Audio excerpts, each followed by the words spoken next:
ನಾನು ನಾಗರಾಜ್ ಶೆಟ್ ಅಂತ ಈಗಾಗಲೇ ಉತ್ತರ ಕನ್ನಡ ಜಿಲ್ಲೆಯ ಕುಮಟಾ ತಾಲೂಕಿನಿಂದ ಮಾತಾಡ್ತಿರುವಂಥದ್ದು. ವಿಷಯ ಏನಂತ ಕೇಳಿದ್ರೆ, ಈಗಾಗಲೇ ಜಂತರ್ ಮಂತರ್ನಲ್ಲಿ ರಾಮಲೀಲಾ ಮೈದಾನದಲ್ಲಿ ಡೆಲ್ಲಿಯಲ್ಲಿ ಏನೋ ಹೋರಾಟಗಳು ನಡೆದಿತ್ತು. ಆ ಹೋರಾಟಕ್ಕೆ ನಮ್ಮದು ಸಂಪೂರ್ಣವಾದ ಬೆಂಬಲವನ್ನು ಕೂಡ ನೀಡಿದ್ವಿ. ಯಾಕಂತ ಕೇಳಿದ್ರೆ, ನಮ್ಮ ಪ್ರಜಾಪ್ರಭುತ್ವ ಏನು ಜೀವಂತವಾಗಿದೆ ಮತ್ತು ಸಂವಿಧಾನ ಜೀವಂತವಾಗಿದೆ ಅಂತ ಹೋರಾಟಗಾರರು ತೋರಿಸಿದ್ದಾರೆ. ಯಾಕಂತ ಕೇಳಿದ್ರೆ, ಇದೊಂದು ದ್ವಂದ್ವ ನೀತಿ ಅನುಸರಿಸುವಂಥ ಭ್ರಷ್ಟ ಸರ್ಕಾರ ಏನಿದೆ ಕೇಂದ್ರ ಸರ್ಕಾರ, ಅವರಿಗೆ ಕಿವಿ ಆಗಿರ್ಬೋದು, ಕಣ್ಣು ಯಾವುದೇ ಇದ್ದಿರಲಿಲ್ಲ ಇಷ್ಟು ದಿನಕ್ಕೆ. ಈಗಾಗಲೇ ಎಚ್ಚೆತ್ತುಕೊಂಡಿದ್ದಾರೆ, ಮತ್ತೇನೋ ರಾಜೀನಾಮೆ ಕೊಟ್ಟಿದ್ದಾರೆ. ಅದನ್ನು ಖುಷಿನೇ. ಯಾಕಂತ ಕೇಳಿದ್ರೆ, ಮುಂದಿನ ದಿನಗಳಲ್ಲಿ ಯಾವುದೇ ಒಂದು ಬ್ಯಾಡದಿರೋ ಯೋಜನೆಗಳು ನಮ್ಮ ದೇಶಕ್ಕೆ ತಂದರೆ ಕೇಂದ್ರ ಸರ್ಕಾರ ಅದು ವಿರುದ್ಧ ಇದೇ ಥರ ರೀತಿಯಲ್ಲಿ ಹೋರಾಟ ನಡೀಬೇಕು. ಯಾಕಂದರೆ ಬಂಡ ಸರ್ಕಾರಕ್ಕೆ ಯಾವುದೇ ರೀತಿಯಾದಂಥ ಇದು ಆಗೋದಿಲ್ಲ. ಯಾಕಂತ ಕೇಳಿದ್ರೆ, ಮತ್ತೀಗ ಚಾಯ್ವಾಲನೇ ಈ ಥರ ಮಾಡಿದಲ್ಲ, ಮುಂದೆ ಗಾಯವಾಲ ಬರ್ತಾನಂತೆ. ಅದು ಯಾವ ರೀತಿ ಮಾಡ್ತಾನೆ ನಮ್ಮ ದೇಶ ಗೊತ್ತಿಲ್ಲ. ಅದಕ್ಕಾಗಿ ಸ್ವಲ್ಪ ಹುಷಾರಿಯಾಗಿರ್ಬೇಕು. ಮತ್ತು ಆ ಪೊಲೀಸರ ಮೈ ಮೇಲೆ ತಲೆ ಮೇಲೆ ಕಲ್ಲು ಬೀಳಬಾರ್ದಾಗಿತ್ತು. ಅದು ಗೋಧಿ ಮೀಡಿಯಾ ಮತ್ತು ಇದರ ಅಂಧಭಕ್ತರು ಗೋಬರ್ ಭಕ್ತರು ಇದ್ದಾರಲ್ಲ, ಅವ್ರ ಮನೆಗೆ ಒಂದು 2 ಕಲ್ಲು ಬಿದ್ದರೆ ಸರಿ ನಮ್ಮ ದೇಶ ಒಂದು ಲೈನಿಗೆ ಬರ್ತದೆ. ಯಾಕಂತ ಕೇಳಿದ್ರೆ, ಇವ್ರದ್ದು ಬ್ಯಾಡ್ದೆಲ್ಲ ಸಂದೇಶವನ್ನು ಜನರಿಗೆ ರವಾನೆ ಮಾಡುವಂಥದ್ದು ಅದು ಆ ಬೆಳವಣಿಗೆ ಸರಿಯಲ್ಲ. ಯಾಕಂತ ಕೇಳಿದ್ರೆ, ನಮ್ಮ ದೇಶದ ಪರಿಸ್ಥಿತಿ ಯಾವ ರೀತಿ ಆಗಿದೆ ತಮ್ಮೆಲ್ಲ ಗೊತ್ತಿದೆ. ಡಾಲರ್ ರೇಟು, ಪೌಂಡ್ ರೇಟ್ ಎಲ್ಲ ಯಾವ ರೀತಿ ಗಗನಕ್ಕೇರಿದೆ. ಯಾಕಂತ ಕೇಳಿದ್ರೆ, ಎಲ್ಲ ಕಡೆಗೂ ಬುಕ್ ಮರಿ ಹಸಿವಿನಿಂದನೇ ಇದು ಮಾಡ್ತಾ ಇದ್ದಾರೆ. ಯಾವುದಕ್ಕೂ ಸಮರ್ಪಕವಾದ ಇದು ಇಲ್ಲ.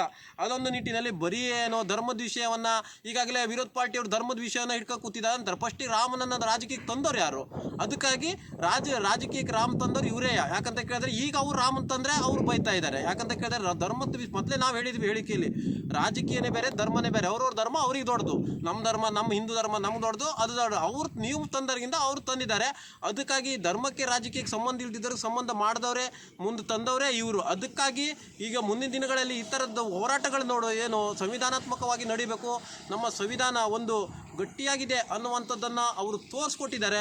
ಅದೇ ರೀತಿಯಾದಂಥ ಮುಂದಿನ ದಿನಗಳಲ್ಲಿ ಹೋರಾಟಗಳ ಬೆಳವಣಿಗೆಗಳು ಇದೇ ರೀತಿ ನಡೀಬೇಕು. ಯಾಕಂತ ಕೇಳಿದ್ರೆ, ನಾನು ಪ್ರಧಾನಮಂತ್ರಿ ಅವ್ರಿಗೆ ಹೇಳೋಕ್ಕೆ ಇಷ್ಟಪಡ್ತೀನಿ. ಯಾಕಂದರೆ ಮಣಿಪುರದಲ್ಲಿ ಅವರು ಫಸ್ಟ್ ಹೋರಾಟಗಳು ನಡೆದಿತ್ತು. ಆವಾಗ ಅವ್ರು ಏನು ಮಾಡಿದ್ರು ಅಂದರೆ, ದ್ವಂದ್ವ ನೀತಿ ತೋರಿಸಿದ್ರು ಪ್ರಧಾನಿಯವರು. ಯಾಕಂತ ಅಲ್ಲಿ ಹೋಗಲಿಲ್ಲ ಇತ್ತು ಕಡೆ ಯಾವ ಮಕ್ಕಳು ಇಟ್ಕೊಂಡು ನೀವು ಚುನಾವಣೆ ಸಮಯದಲ್ಲಿ ಹೋದ್ರಿ. ಅದಕ್ಕಾಗಿ ಇದೂ ಹಾಗೆ ಆಯಿತು. ಯಾಕಂದ್ರೆ ಫಸ್ಟಿಗೆ ನೀವು ರಿಸ್ಪಾನ್ಸೇ ಮಾಡಲ್ಲ. ಅದಕ್ಕೆ ನೆಕ್ಸ್ಟ್ ಟ್ರಿಪ್ನಲ್ಲಿ ನೀವು ರಿಸ್ಪಾನ್ಸ್ ಮಾಡಿದ್ರೆ ನಿಮ್ಮ ರೀತಿ ನೀವೇ ಕಳ್ಕೊಳ್ತೀರಾ. ಯಾಕಂತ ಕೇಳಿದ್ರೆ, ಈಗ ಸಂವಿಧಾನಾತ್ಮಕವಾಗಿ ಇದು ಮಾಡಿದಾಗ ಟ್ಯಾಕ್ಸ್ ಎಲ್ಲರೂ ಕೊಡ್ತಾರೆ. ಸೊ ಆ ಟ್ಯಾಕ್ಸ್ನಿಂದ ನಿಮ್ಮದು ವಿರೋಧ ಪಾರ್ಟಿಯವರು ಕೂಡ ಟ್ಯಾಕ್ಸ್ ಕೊಡ್ತಾರೆ. ಆ ಟ್ಯಾಕ್ಸ್ನಿಂದ ನೀವು ತಿರುಗಾಡುವಂಥದ್ದು. ಅವರಿಗೂ ಕೂಡ ಏನಾದ್ರು ಆದರೆ ಸಾಂತ್ವನ ಹೇಳ್ಬೇಕು. ಯಾಕಂತ ಕೇಳಿದ್ರೆ, ನಮ್ಮ ದೇಶದ ಪ್ರಜೆ ಆಗಿರೋದ್ರಿಂದ ನಿಮ್ಮ ಒಬ್ಬರದೇ ದೇಶ ಅಲ್ಲ, ನಿಮ್ಮ ಒಬ್ಬರದೇ ದೇಶದ ಥರ ನೀವು ವರ್ತನೆಯನ್ನು ಮಾಡ್ತಾ ಇದ್ದೀರಿ. ಈ ಬೆಳವಣಿಗೆಗಳು ಸರಿಯಲ್ಲ. ಅದಕ್ಕಾಗಿ ಅವ್ರ ಟ್ಯಾಕ್ಸಿಂದ ತಿರುಗಾಡಿದ್ರಲ್ಲ, ಅವರಿಗೂ ಒಂದು ಸತ್ರೆ ಆ ಮಕ್ಕಳಿಗಾಗಿರ್ಬೋದು, ಮಣಿಪುರದ ಬಾನ್ಗಡಿ ಗಲಭೆ ಆಗಿರ್ಬೋದು, ಅವ್ರು ನೀವು ಸಾಂತ್ವನ ಹೇಳಿದ್ರೆ ನಿಮ್ದೇನು ಗಂಟು ಹೋಗೋದಿಲ್ಲಾಗಿತ್ತು. ಅದಕ್ಕಾಗಿ ನೀವು ಉನ್ನತ ಸ್ಥಾನದಲ್ಲಿ 141 ಕೋಟಿ ಜನ ನಿಮ್ಗೆ ಆ ಸ್ಥಾನವನ್ನು ಕೊಟ್ಟಿದ್ದಾರೆ. ಆ ಸ್ಥಾನಕ್ಕೆ ಅದು ಬೆಲೆ ಇದು ಮಾಡಬೇಕು. ಮತ್ತಂತ ಕೇಳಿದ್ರೆ, ನೀವು ಆಗಂದಾಗ ಹೋಗಿ ನೀವೊಂದು ಸಾಂತ್ವನವನ್ನು ಹೇಳಿದ್ರೆ ಆ ಸಮಸ್ಯೆಗಳು ಉಲ್ಬಣನೆ ಆಗ್ತಾ ಇರಲಿಲ್ಲ.